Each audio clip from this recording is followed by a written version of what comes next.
عدلیہ کے اوپر ایک اعلان جنگ. عدلیہ کے اپنے بھی بہت دیکھیں, again we have to admit this, can't go forward saying کہ ساری غلطی کسی اور ہی کی ہے. واقعی انگوٹھے بھی لگائے گئے ہیں, واقعی بہت سے فیصلے بھی دیے گئے ہیں, واقعی آئین کے ساتھ بہت سے کھلواڑ ہوئے ہیں, لیکن اس وقت معاملہ ذرا زیادہ سیاسی ہے, آئینی نہیں ہے کسی ادارے کی. لیکن again to be fair to them, کچھ آئینی مسائل بھی ہیں, کیونکہ عدالت اس طرح جس طرح بغیر ابھی قانون قوانین بنے نہیں اس کو سسپینڈ کر رہی ہے, جس طریقے سے فیصلے دے رہی ہے, اس کی وجہ سے ذرا تھوڑا سا زیادہ ان کو بھی کریڈیبلٹی ملتی ہے جو تقریر ہوتی ہے عدالت کے خلاف. اچھا جی, دیکھیں پہلی بات تو یہ ہے کہ کیا پاکستان کی تاریخ کے اندر عدالت نے ایسے فیصلے کیے ہیں جو غیر آئینی فیصلے تھے, غیر جمہوری فیصلے تھے, اور پاکستان کی تاریخ میں ان فیصلوں کو ایک غلط فیصلہ مانا گیا؟ بالکل بری بھی ہے. وہ جسٹس منیر کے زمانے سے شروع ہو کر اور وہ جس طریقے سے مشرف صاحب کو یہ اختیار دیا گیا کہ وہ جا کے اپنا آئینی بدل کے رکھ دیں, تو وہ تو بھرا ہوا ہے, اس میں تو کوئی شک ہی نہیں ہے. کیا پاکستان کی تاریخ کے اندر فوجی ڈکٹیٹرز نے پاکستان کا آئین توڑا اور پاکستان کے اندر حقوق معطل کیے؟ تاریخ کا حصہ ہے. کیا پاکستان کی پارلیمان نے بڑے بڑے غلط کام کیے؟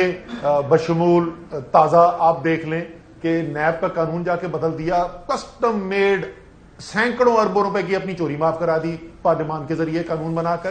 تو تمام ادارے جو ہے انہوں نے ایسے کام کیے ہوئے تاریخ میں جو اچھے کام نہیں ہے, جو پاکستان کی تاریخ میں اچھے کام کی طور پر. آئی ہوپ ایک دن آپ یہ سارا حساب کتاب پارلیمان بیٹھ کے کرے گی, اپنا بھی اور باقیوں کا بھی.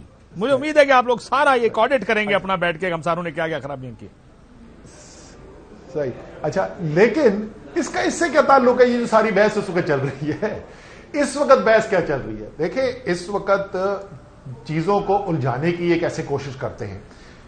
پاکستان کے اندر اگلے چند ماہ میں یا آپ بولے فوری طور پر سارے پاکستان میں الیکشن ہو, ہمارے خیال میں یہ پاکستان کے لیے اہم ہے, اس سے پاکستان کی بہتری ہوگی, اور ہمارا یہی نقطہ نظر رہا ہے پچھلے اپریل سے. لیکن کیا ہم کوئی پٹیشن لے کے گئے کورٹ کے اندر جس میں یہ بولیں کہ جی سپریم کورٹ آرڈر کرے کہ پرائم منسٹر پاکستان کو جائے اسمبلی تحلیل کر دیں؟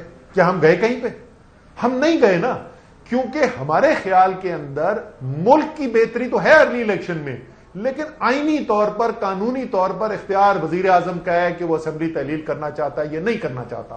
ہم جلسے کریں گے, جلوس نکالیں گے, لانگ مارچ کریں گے, مطالبہ کریں گے, لیکن ہم یہ نہیں کہتے کہ یہ غیر آئینی ہے اس کا یہ کرنا, ملک کی مفاد میں نہیں ہے لیکن غیر آئینی ہے. وہ بھائی یہ جو الیکشن کی بات ہو رہی ہے, پنجاب اور خیبر پختونخوا کے الیکشن, یہ وہ الیکشن ہیں جو آئین کے مطابق آج ہونے ہیں. بالکل ٹھیک ہے, ہماری خواہش نہیں ہے. اس میں دیکھیں اب ان کی رائے, یہی تو پرابلم ہے انٹرپریٹیشن میں. آئی کانٹ امیجن کہ آئین تو یہ راستہ ہی نہیں کھولتا کہ 90 دن کے بعد کی کوئی بحث ہو, لیکن راستہ کھولا گیا. لیکن میں ایک بڑی دلچسپ بات آپ کے سامنے رکھنا چاہتا ہوں. یہ کہتے ہیں نا عدالت سہولت کار ہے, تو میری بڑی بحث ہوئی کسی کے ساتھ, دوستوں کے ساتھ بحث جب ہم کرتے ہیں, ہم نے کہا یار عدالت ایک الیکشن میں کیا سہولت کاری کر سکتی ہے؟ دیکھیں ہم کیونکہ بڑے عرصے سے الیکشنز کور کرتے ہیں, تو عدالت ایک کام تو کر سکتی ہے کہ کسی کو الیکشن سے پہلے نائل کر دے یا کسی نائل کو اہل کر دے. اس کے علاوہ عدالت کچھ نہیں کر سکتی. یعنی آپ کریٹیولی عدالت سے کچھ نہیں ایکچولی کچھ نہیں لے سکتے الیکشنز کا. Do you understand what I am saying? اب لڑائی اس بات کی ہے جناب. ہاں دیکھیں لڑائی جو ہے نا وہ میں آپ کو بتا دوں, آپ بالکل درست کہہ رہے ہیں, یہ میں ابھی اس پہ اور ذرا سے تفصیل میں بھی بات کرتا ہوں.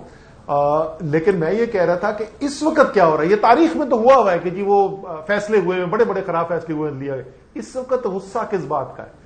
اس وقت غصہ اس بات کا ہے کہ کوئی ڈکٹیشن کی بنیاد پہ جج صاحبان فیصلہ نہیں کر رہے ہیں. یہاں پر یہ مسئلہ نہیں ہے جو پاکستان کی تاریخ میں مسئلہ رہا ہے. یہاں پہ مسئلہ یہ ہے کہ کوئی آرڈر لے کے یہ ہماری مرضی کا فیصلہ کیوں نہیں کر دیتے, یا جو جن باتوں پہ بالکل درست طریقے سے تنقید کی جاتی ہے عدلیہ کی, عدلیہ وہ غلطی اب نہیں کر رہی ہے. اب ان کا مسئلہ وہ ہے کہ یہ پرانی والی غلطی کیوں نہیں دہرا رہے. یہ اس کے اوپر بالکل کلیئر ہو جائے. دوسرا یہ سہولت کار کی جو بات کریں, یہ تو کہتے ہیں 2018 کے الیکشن جو ہیں وہ جنرل باجوہ اور جنرل فیض نے دھاندلی کرا کے عمران خان کو بنوایا تھا. یہ کب ان کا بیانیہ تھا کہ یہ عدلیہ نے بنوایا تھا عمران خان کو, یہ الیکشن کے اندر آر ٹی ایس کا کنٹرول انہوں نے کبھی آج تک کہا ہے کہ یہ تو فوج کو کہتے تھے بھائی, یہ ایک دم سے ان کا بیانیہ بدل کے یہ عدالت کہاں سے اس کے اندر آ گئی؟ آپ تو نام لے لے کے جرنیلوں کا نام لے لے کے بولتے رہے کہ انہوں نے یہ سارا کام کروایا ہے. آج آپ نے وہ ملبہ ڈالنا میں آپ سے وہی تو کہہ رہا ہوں. اور اس کے اندر اسد صاحب ذرا سمجھیں, وہ مسئلہ وہی ہے کہ وہ جو سہولت کاری ہے نا, وہ اب جب تک وہ اتنی دفعہ ایک بات کہہ دو کہ عدالت عدالت عدالت عدالت سہولت کار بنے گی کہ دوسری طرف کوئی دیکھے ہی نا. سر دیکھیں, اس کے اوپر جو میں سوری بات آپ کی میں مکمل جو کرنے والا تھا وہ یہ ہے کہ اس وقت جو سارا اٹیک آ رہا ہے وہ کس وجہ سے میں نے بتا دیا. اب ذرا سا مجھے آدھا منٹ میں دوبارہ یاد دلا دینا کہ کس پر ہے یہ حملہ. یہ ان 3 ججز کے اوپر ہے جو 3 جج اس 5 رکنی بینچ میں شامل تھے. فل کورٹ نہیں تھا, 5 رکنی بینچ تھا جس نے عمران خان کی حکومت کو کہا کہ جناب آپ تحلیل نہیں کر سکتے, عمران خان صاحب آپ اسمبلی تحلیل نہیں کر سکتے, قاسم سوری کی رولنگ غلط ہے. اس رولنگ کی بنیاد پر آج پی ڈی ایم کی حکومت کھڑی ہوئی ہے انہی 3 ججز کی کے فیصلے کے اوپر. تو یہ کوئی جدی پشتی تحریک انصاف کے ممبر نہیں ہیں, انہوں نے ہماری جو موجودہ جو لڑائی ہے, سیاسی لڑائی جو چل رہی ہے, اس کا سب سے بڑا فیصلہ پی ڈی ایم کے حق میں کیا ہے.